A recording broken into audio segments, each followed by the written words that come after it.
Aerospace and defence పాలసీపై CM Chandrababu ఉన్నత స్థాయి సమీక్ష. రాబోయే 5 ఏళ్లలో ₹1,00,000 కోట్ల పెట్టుబడులే లక్ష్యంగా కొత్త విధానం. నూతన పాలసీ రూపకల్పనపై అధికారులకు ముఖ్యమంత్రి దిశానిర్దేశం.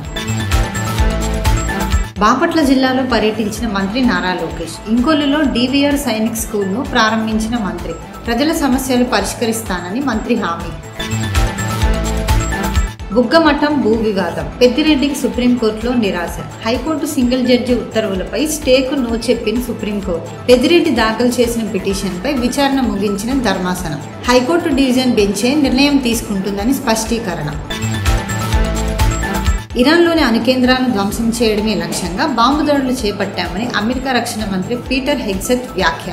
అణు ఒప్పంద చర్చలకు ఇరాన్ అంగీకారం తెలిపేలా చేయడానికే దాడులు చేశామన్న పీటర్.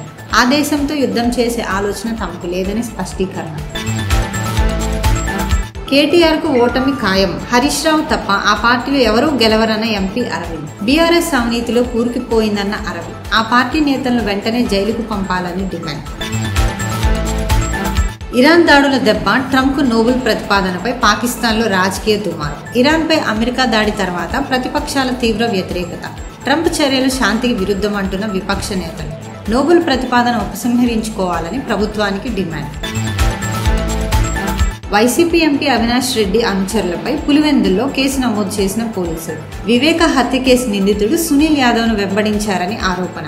సునీల్ యాదవ్ ఇచ్చిన ఫిర్యాదు ఆధారంగా కేసు నమోదు చేసిన పోలీసులు.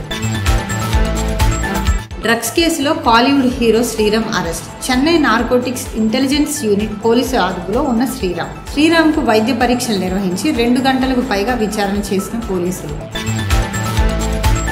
అసెంబ్లీ ఎన్నికల హామీలను అమలు చేయాలని డిమాండ్ చేస్తూ నిరసన చేపట్టిన యాదవ సంఘం నేతలు. కాంగ్రెస్ పార్టీ రాష్ట్ర కార్యాలయం గాంధీ భవన్ ముందు గొర్రెల మందతో ఆందోళన. మద్యం కుంభకోణం కేసులో వైసీపీ నేత చెవిరెడ్డి భాస్కర్ రెడ్డి తనయుడు మోహిత్ రెడ్డికి సిట్ నోటీసులు. ఎల్లుండి సిట్ అధికారులు ఎదుట హాజరు కానున్న మోహిత్ రెడ్డి.